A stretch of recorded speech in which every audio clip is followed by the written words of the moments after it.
Welcome to the deep dive. We sift through the research, the articles, the notes to bring you, well, the most important, sometimes surprising, often really mind-bending bits of knowledge. Yeah, the things that stick with you. Exactly. And today we're diving into one of the most baffling, really enduring mysteries of the 20th century, the Dyatlov Pass incident. Oh, this one's a classic. It really is. Picture this, 1959, middle of winter, deep in the remote Ural Mountains, Soviet Union. You've got this group, 9 super experienced ski hikers. Right, these weren't amateurs. Not at all. They're going for this tough grade 3 certification that was the highest level for winter treks back then. They seemed tough, adventurous, ready. But what happened next was just shocking. On February 26th, they hadn't reported back, so search parties went out. And what they found?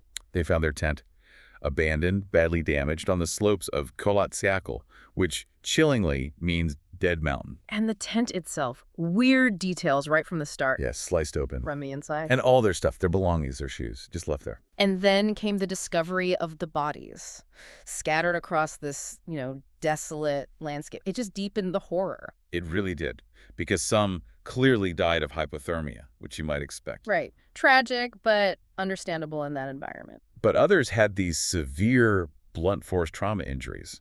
I mean, injuries so bad they were compared to a car crash. But crucially, almost no external wounds. Exactly. How does that happen? And then even stranger, some were missing soft tissue. Eyes, a tongue. Just gone. Gosh. So the official conclusion from the Soviets? Well, it was pretty vague. They cited a compelling natural force. Which basically means the elements, like weather. Essentially, yeah, power of the elements. But that conclusion just, fueled decades of speculation that didn't really answer anything. So our mission here in this deep dive, we're not going to definitively solve it. Probably impossible. Right. Nobody has yet. But we're going to unpack their diaries, the investigation files, the scientific analyses. We'll lay out all the crucial pieces of this really complex puzzle. The goal is to explore the most compelling theories, give you, our listener, a truly informed perspective on why this case just keeps fascinating people. Okay, let's get started. Where do we begin? The journey itself. Yeah, let's trace it back. It all kicks off January 23rd, 1959. This group, 9 students and 1 instructor from the Ural Polytechnical Institute, led by Igor Dyatlov, he was 23. And you mentioned experience. These guys were tough. Seriously tough. There's this story, maybe apocryphal, maybe not, about a previous hike where someone skied like 50 miles with a shotgun wound. Wow. Okay, so they weren't easily scared. Definitely not. Their departure from Sverdlovsk by train on the 23rd, you can see it in their diaries. It's full of this youthful energy, but also a bit chaotic. How so? Well, Luda Dubinina wrote about the frantic last-minute packing running between stores. She even forgot her sweater. Happens to the best of us, I guess. And there's this great moment where Yuri Krivonochenko asks if they can play the mandolin on the train. Yeah. And someone else just shouts, "Of course! We forgot the salt!" Ha. Priorities. It does paint a picture, though, doesn't it? Camaraderie, adventure, no idea what's coming. None at all. And the train ride itself wasn't dull either. Diaries mention hiding from ticket inspectors. Oh, really? Yeah, and keeping up the singing with the mandolin once more people joined them. Oh, and a key detail. Semyon Zolotaryov joined last minute. He was the older instructor. Right, 38. Apparently, nobody really wanted him along initially, but he was an instructor, so they felt they kind of had to agree.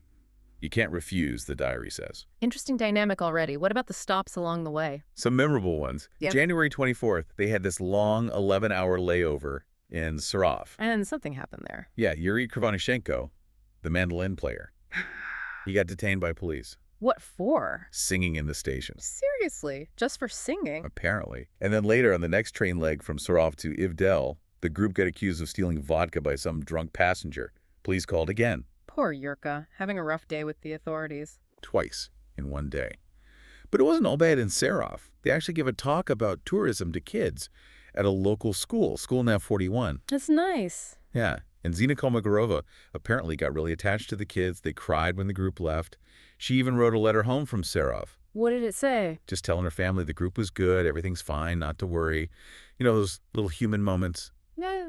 They're heartbreaking in retrospect. They really are. Okay, so after Sarov. January 25th, they got on this bus from Ivdel to Vizhai. And it sounds like it was incredibly cramped. How cramped? Like a 25-seater bus, but with 25 people, 20 backpacks, plus skis piled 3 levels high. Wow, sounds uncomfortable. But they kept singing the whole way. There's also this little detour where 4 of them, the Agile 4 they called themselves, almost missed the bus getting back on. Oh, no. Yeah, apparently a girl had to flag the bus down for them. They finally got to Vizhai, said goodbye to another hiking group, the Blinov group, who were heading a different way. And they saw a movie. They did. Symphony in Gold. It apparently put Igor Dyatlov in a musical mood. Yeah. He even tried to dance and sing afterward. Must have been a good film. Or maybe just the relief of getting there, because they watched it again the next day, January 26th, also in Vizhai. They really liked that movie. Or maybe it was the only thing playing. But the 26th was also significant because they sent their last messages home. Ah, the postcards. Exactly. Dyatlov sent one to his dad, mentioned when he expected to be back, asked his sister about Lenin for another trip later. Yeah. Just normal planning. And Rustem Slobodin. He sent one too, kind of jokingly addressed to the sedentary citizens of Sverdlovsk, little jab at friends back home. Right. And then they left Vizhai. Yep, around 1:10 p.m. on this rough GAZ-63 truck described as having no brakes and shock absorbers. Sounds rough. Made Yuri Yudin sick, apparently. They got to a place called District 41 around 4:30 p.m., met some workers there, including this memorable guy called the Beard, Ognev, a geologist. And the diaries mention. Discussions about love, friendship, getting a bit more reflective maybe as they got further out. Okay, so January 27th. This is when things changed for Yuri Yudin. Yeah, his sciatica, which had been bothering him, got much worse. The group decided he'd probably have to turn back from the next stop, Second Northern, which was this abandoned geological site. He wasn't sure yet. He'd make the final call there. They got help from a local guy, Uncle Slava, with a horse sled for the backpacks. The group skied alongside. Were they interacting with locals much? A bit. They learned some Mansi words, the indigenous people there, like yan for bread, mol for bad. They also heard workers singing illegal prison songs. A reminder of the area's history. Yeah, the gulags weren't ancient history there. Many prisoners had only been released a few years earlier, in '56. They reached Second Northern, found just one usable hut among, like, 24 abandoned ones. Grim in Yudin's decision. January 28th, he made the final call. His leg was too bad. He departed. The last person to see them alive, besides potentially whoever or whatever they encountered later. Exactly. The remaining 9 headed off into the mountains. That night was their first night in the tent together. They tried out their stove, talked more about love, apparently. Xena's diary had that poignant entry. Yeah, she wrote that Igor, the leader, was rude the whole evening, and she ended up having to sleep on the wood near the stove. Just a little glimpse of group dynamics, maybe some tension, days before everything went wrong. Okay, so now they're 9, heading deeper into the wilderness towards Koletchakal, the final days. Right. January 29th was Yuri Doroshenko's 21st birthday. They were following the Ospia River along a Mansi trail, saw Mansi signs on trees, wondered what they meant. Any other diary notes from that day? Zina Kolmogorova wrote about such a playboy, referring to Yurka Kovaneshenko, seems like. Little bits of personality coming through. And the next day, the 30th. Diary entry made in the cold on the go. Conditions getting tougher. But they mentioned the stove was working well, even had ideas for steam heat in the tent. Innovative. Yeah.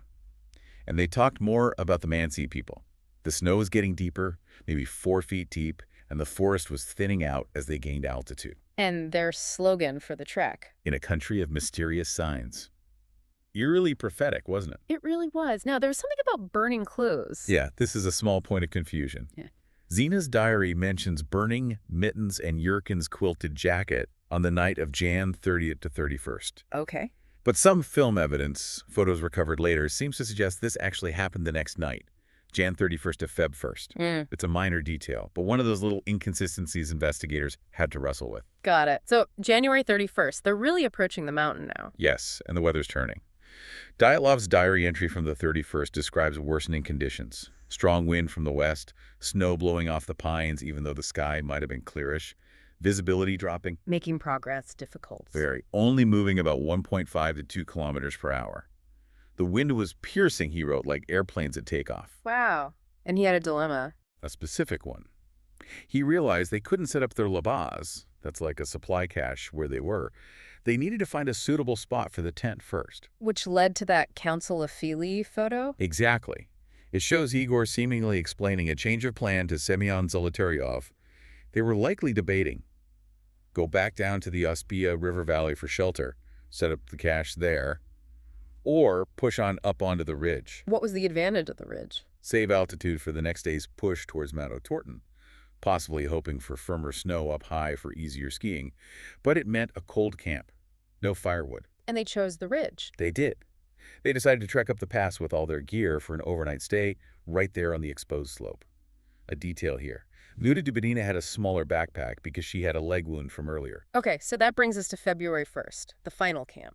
The official timeline says they started late that day, only went about 2 kilometers, and then pitched the tent, right there on the open ridge. Which experienced hikers would know is risky. Very risky. Setting up for a cold overnight, no firewood, on an exposed slope. It goes against standard practice, especially in those conditions. Why would they do it? Well, one theory is they planned a warm overnight the next night, Feb 2nd, maybe near Lake Linthosapter, closer to O'Torton, where they could use the stove inside the tent. So this was maybe a necessary uncomfortable stopover. And that night, they produced that leaflet. Yeah, the satirical propaganda thing. Evening O'Torton 01. It had jokes about campsite amenities, physics, riddles, medical advice, and their famous line, often misquoted. The snowmen exist line. Right. The actual line in the leaflet, part of a science section, was more like, from now on, we know that snowmen exist. They can be found in the northern Urals, next to O'Torton. Likely an inside joke. But whatever their mood was that evening, whatever their plans for the next day. Something went terribly wrong that night. What happened on Kolotsiakal? Yeah. It's still haunting us. Okay, let's move into the aftermath, the discovery phase. It took a while for anyone to realize they were missing, right? It did. Dyatlov was supposed to send a telegram back by February 12th when they finished the route. When that didn't arrive, there was some initial delay, maybe assuming bad weather held them up. But eventually... By February 20th, concerns were serious enough that the Institute organized search parties, volunteer students, teachers. The military got involved by February 26th. And that's when they found the tent. February 26th. Searchers spotted it on the slope of Kolotsiakal. Abandoned. Badly damaged. Describe the scene. It was half torn down, partially covered with snow, completely empty inside. But all their gear, backpacks, food, warm clothes, and crucially, their shoes were still inside. She's left behind in that kind of cold. It's immediately strange. Extremely. And the tent fabric was cut, slashed open clearly from the inside. And the footprints. 9 sets of prints were found leading away from the tent, downhill towards the northeast, towards a patch of woods about 1.5 kilometers away. 9 sets, matching the number of hikers. Yes. And some were barefoot prints, others just in socks, or maybe one boot, but mostly underdressed for the conditions. The tracks could be followed for about 500 meters before they disappeared under drifted snow. So footprints leading away from a tent cut open from the inside with shoes left behind? That's the initial picture. Baffling doesn't even begin to cover it. Not at all. And then they started finding the bodies. This is the part that's just incredibly grim and confusing. The first group. Found relatively quickly, between February 26th and 27th. First, Yuri Krivonashenko and Yuri Doroshenko. They were found furthest from the tent, about 1.5 kilometers away, down by a large cedar tree near the edge of the woods. And their condition. Shoeless, just in their underwear, mostly.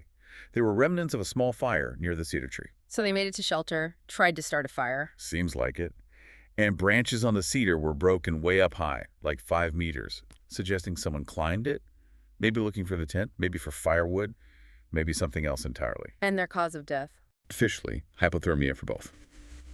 But Krivonashenko had these strange burns on his leg. Was it from the fire or maybe a torch? And horrifyingly, he'd bitten off a piece of his own finger, the skin from his knuckle. Gosh. What about Doroshenko? He had scratches consistent with climbing the tree, maybe frantically. Okay, that's 2. Who was next? The next 3 were found between the cedar tree and the tent, spaced out along the slope. Igor Dyatlov, Zina Kolmogorova, and Rustam Slobodin. Position how? As if they were trying to get back to the tent. Dyatlov was highest up, about 300 meters from the cedar. Zina about 480 meters. Slobodin about 630 meters. Also died of hypothermia. Officially, yes. But Slobodin had a head injury, a fractured skull, about 600 centimeters long, but the initial report deemed it non-fatal, likely from a fall or hitting his head on ice. And Zina. She had a bruise on her side and a cut inside her lip, almost like from a punch to the teeth, though again non-fatal. And Dyatlov himself. He had scratches on his face, some sources say fresh ones, and these odd half-circular bruises on his ankles. Some later interpretations suggested they looked like marks from being tied, but that's speculation. He also had blood in his stomach. So 5 bodies found, mostly hypothermia, but with these unsettling minor injuries and details. Still no sign of the other 4. No, not until the snow sawed much later. It wasn't until May 4th that the remaining 4 were discovered, Where were they?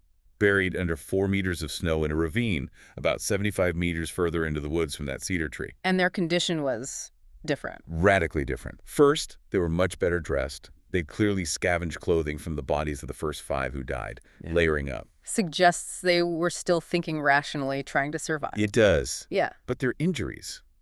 This is where it gets truly bizarre. Semyon Zolotaryov, the oldest member, Yes. he had massive chest trauma, multiple ribs crushed.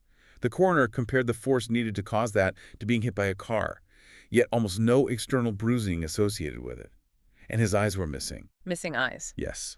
And Lyudmila Dubinina, the young woman, similar injuries, severe chest trauma, multiple fractured ribs, again, that car crash level of force. Also with missing parts. Yes. Her tongue was missing, her eyes were missing, and parts of her face, bits of jaw, skull bone, upper lip. This is horrific. What about the other 2 found there? Nikolai Thibault Brignol. He had a fatal skull injury, major damage, described as pieces of bone driven into the brain, caused by a powerful blow from some kind of hard object. And the last one, Alexander Kolovatov. Also severe injuries reported, though perhaps less specific in early reports than the others. Missing eyebrows, damage to the nose area, found very close to the others in the ravine. So this second group, found later, had devastating internal injuries, unlike the first 5. And the missing soft tissue. Did the coroner explain that? The forensic expert at the time, Fosrozeni, concluded that the missing eyes and tongue likely happened post-mortem, after they died, possibly due to decomposition in the running water of the stream in the ravine, maybe small scavengers. Okay, that's slightly less sinister, but still awful. But the internal injuries, without external wounds. That remained the core mystery. High pressure, a crushing force, but not something that broke the skin in the same way. And no signs of anyone else being there. No footprints besides the hikers, no signs of a struggle around the bodies. And then there was the radiation. Right, another strange layer. Elevated levels of radiation were found on some pieces of clothing, particularly belonging to Krivonyshenko, Dubinina, and Kolovatov. Where did that come from? The official investigation suggested it might have been residual contamination from prior trips. Some of the hikers had apparently been near the area affected by the Kishtim disaster, a major nuclear accident at the Mayak facility in 1957. It created this radioactive trail. Plausible, I suppose. Plausible, but it added fuel to military testing theories. And then there was the secrecy surrounding the whole case. Files were confiscated, classified. Which always makes things look suspicious. Always. Lev Ivanov, the lead investigator, years later, admitted he had no rational explanation. He said he was ordered by high-ranking officials to close the case and dismiss reports from other witnesses in the region around that time who claimed they saw strange flying spheres or lights in the sky. Flying spheres, like UFOs. Or maybe missile tests, flares, something military, who knows. But Ivanov felt pressure to wrap it up with a compelling natural force explanation. And one last odd detail. The skin color? Yeah, Yuri Kuntsevich, who later led the Dyatlov Foundation and attended the funerals, always insisted the bodies he saw had this strange, deep brown, almost orange tan to their skin. Not typical for frostbite or hypothermia victims. So many anomalies. Let's talk about that later reevaluation of the autopsies you mentioned. Tumanov's findings, did they clarify or muddy the water? Oh, they definitely added layers of complexity, pushing back against simpler explanations. Tumanov looked closely at the original reports. What stood out for him? Okay, for Krivonyshenko, down by the cedar, Tumanov noted the burn on the legs seemed more consistent with a torchlight than the campfire, and the biting off his own skin, described as happening literally a moment before his death. And crucially, he felt there weren't clear forensic signs of death solely from hypothermia. And Doroshenko, the other one by the cedar. Besides the scratches from climbing, Tumanov noted external damage to his nose and lip, suggesting a possible punch or blow. Okay, what about Slobodin, who was trying to get back to the tent? The one with the skull fracture. Tumanov described the fracture as caused by a hard, plain thing with flat contact surface, like hitting his head hard on a flat stone or maybe even a wooden plank. Likely immediate loss of consciousness, not just a slip on ice. And Kolmogorova, Sina. The laceration inside her mouth was consistent with a fist punch to the teeth and the bruise on her waist. from a long, rather wide, about 6 centimeter flexible thing, maybe like a belt being used. A build? That sounds like an assault. It points toward some kind of violent interaction, yes. And Dyatlov himself. Tumanov emphasized those half-circular bruises on the ankles, saying they likely implied his ankles were tied at some point, plus the fresh face scratches and blood in the stomach. Tied.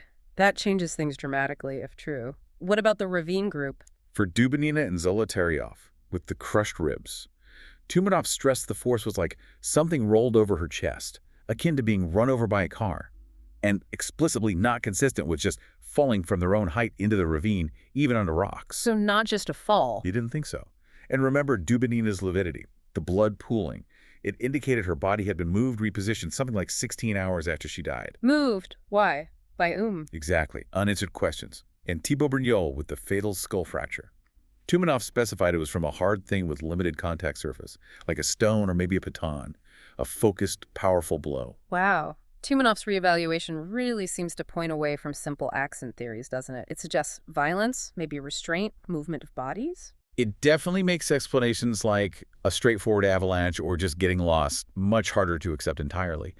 These specific forensic details keep the mystery intensely focused on what exactly inflicted these varied and bizarre injuries. Okay, so with all that incredibly chilling evidence, those anomalies, the conflicting details, let's try to unpack the major theories that have emerged over the decades. The most recent official one from Russia in 2020 is the avalanche theory, right? But a specific kind. Yes. Prosecutor Andrei Kuryakov's investigation concluded it was a small slab avalanche, not the huge, dramatic powder cloud type we might picture. A slab avalanche, what's that? It's where a cohesive layer of snow slides off an underlying weaker layer. Kuryakov suggested the hikers cut into the slope to set up their tent, maybe on a 25-degree incline, and that, combined with new snowfall and wind, destabilized a small slab just above them. And this small slab caused Yeah. all that chaos. The theory goes, the slab hit or threatened the tent, causing panic. They cut their way out, ran downhill without proper gear. Then the group split. Krivonychenko and Doroshenko froze by the cedar fire. Dyatlov, Kolmogorova, Slobodin froze, trying to return. And the four in the ravine, they supposedly fell into a snow hole over a stream, and the impact of the fall, maybe onto rocks or compressed snow in the hole, caused their severe internal injuries. Is there any scientific backing for a small avalanche causing those specific injuries? Well, yes, interestingly. In 2021, two Swiss researchers, Galm and Puzrin, used avalanche simulation models, including, get this, animation code originally developed for Dizzy's Frozen, to show that a relatively small, dense slab avalanche could potentially hit the tent with enough force to cause non-fatal injuries and panic. Using frozen code, okay, that's unexpected. Right. Their model suggested that if the hikers were lying down, the impact, even if not instantly lethal, could have caused broken ribs or trauma consistent with some findings, especially if they were pushed against harder objects like skis or poles inside the tent. And they connected the ravine injuries to cadaver experiments, showing worse trauma occurs when a body hits a rigid background, suggesting the fall into the snow pit onto rocks or branches caused the severe damage. Okay, so it's plausible, scientifically speaking, but there are still arguments against it. Big ones. Critics point out that there were no obvious signs of a major avalanche debris field found by the initial searchers. The slope itself, around 25 degrees, is often considered not steep enough for significant natural avalanches. Those slab avalanches can happen in lower angles. In the hiker's experience level. Exactly. Would experienced leaders like Dyatlov and Zolotaryov really camp in a potentially hazardous spot like that? It seems unlikely, though not impossible if conditions were deteriorating rapidly. What about the footprint suggesting a normal pace, not panic? That's a major sticking point. The initial tracks didn't look like a panicked scramble, more like an orderly withdrawal, at least for the first 500 meters. And why run downhill if the danger, the avalanche, is uphill behind you? Logically, you might try to run sideways. And leaving the shoes. Still hard to explain with an avalanche. Plus, the tent wasn't fully flattened, was it? And ski poles used to anchor it were reportedly still standing. An avalanche powerful enough to cause panic and injury should arguably have done more damage to the site itself. Okay, so avalanche. Plausible mechanics, but doesn't fit all the evidence neatly. What else? The katabatic wind idea. Yeah, this suggests a sudden, incredibly violent downdraft of frigid air, a katabatic wind event. These can be localized and extremely powerful, like hurricane-force winds appearing out of nowhere. Could that force them out of the tent? Possibly. The idea is the wind made staying in the tent impossible, maybe threatening to shred it or blow it away. They might have cut their way out to quickly try and cover it with snow to weigh it down, intending to return. And the flashlight left on top. Could have been left as a marker to find the snow-covered tent again. Then they retreated to the woods for shelter, perhaps building a snow cave or den. If that collapsed later, it could potentially explain the crushing injuries on the ravine group. That covers the exit and maybe the injuries. What about the infrasound theory? That sounds more exotic. It does. Popularized by Donnie Eichar in his book Dead Mountain, the idea is that the specific shape of Kholat Shakal, combined with strong winds, could create something called a Kármán vortex street, Which is? basically a pattern of swirling air vortices. And these vortices can generate infrasound sound waves below the frequency of human hearing. And infrasound can affect people. Studies suggest it can. High levels of infrasound can cause feelings of unease, anxiety, panic, physical discomfort, shortness of breath, even potentially hallucinations in some individuals. So the theory is the mountain itself generated the sound, driving them mad. In a way.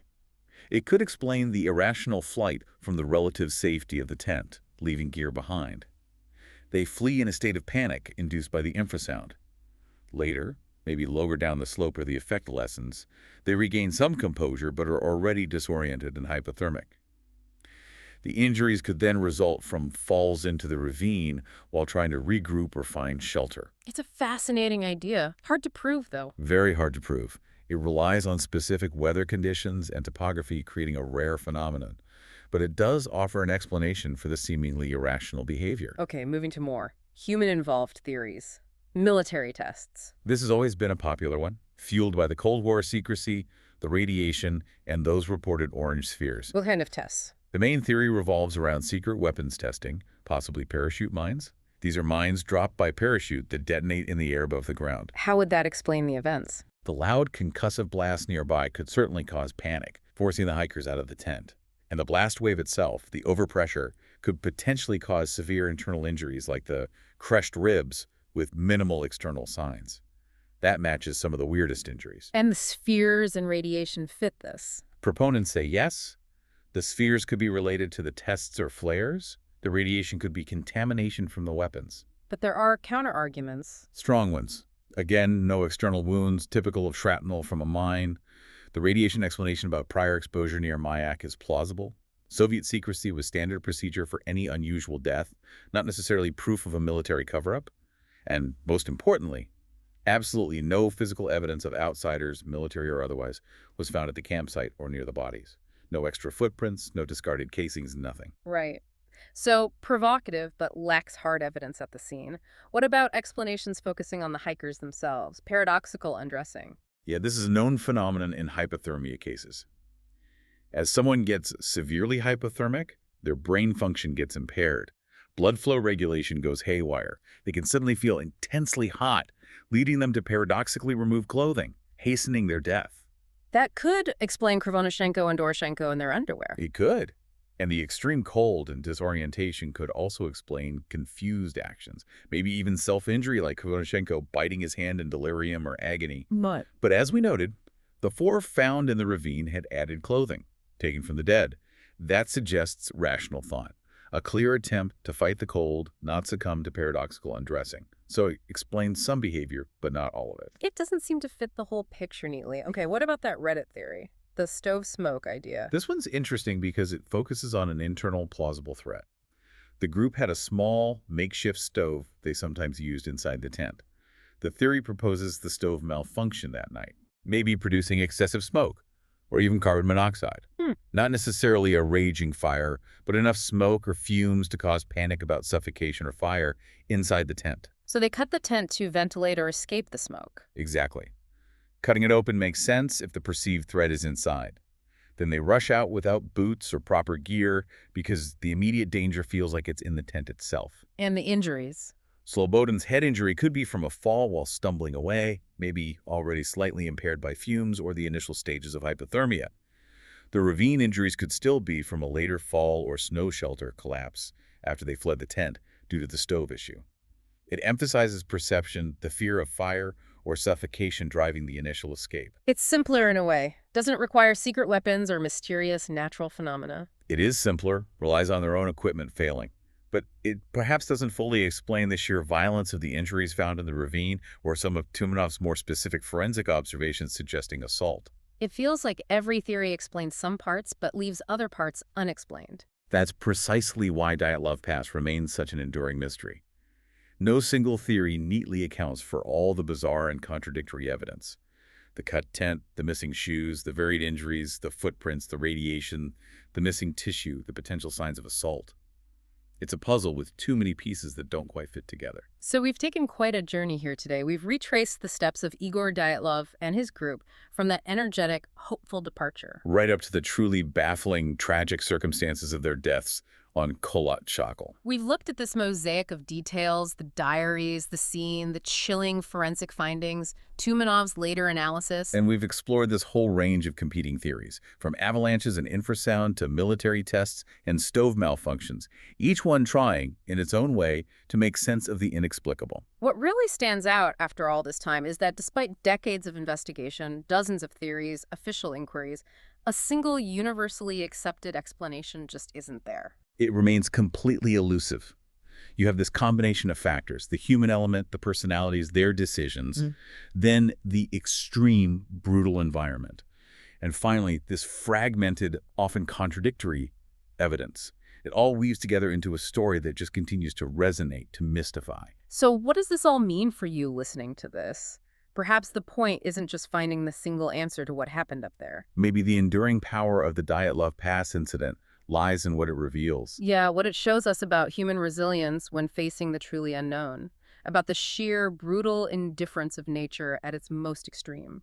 And maybe about the limits of our own understanding when we're confronted with something that seems to defy easy explanation, something that feels like a truly compelling natural force, whatever that force might ultimately be. We really invite you to think about it. Based on everything we've unpacked today, the journey, the evidence, the theories, what makes the most sense to you, what pieces fit, and which ones just refuse to connect. It's a mystery that keeps you thinking.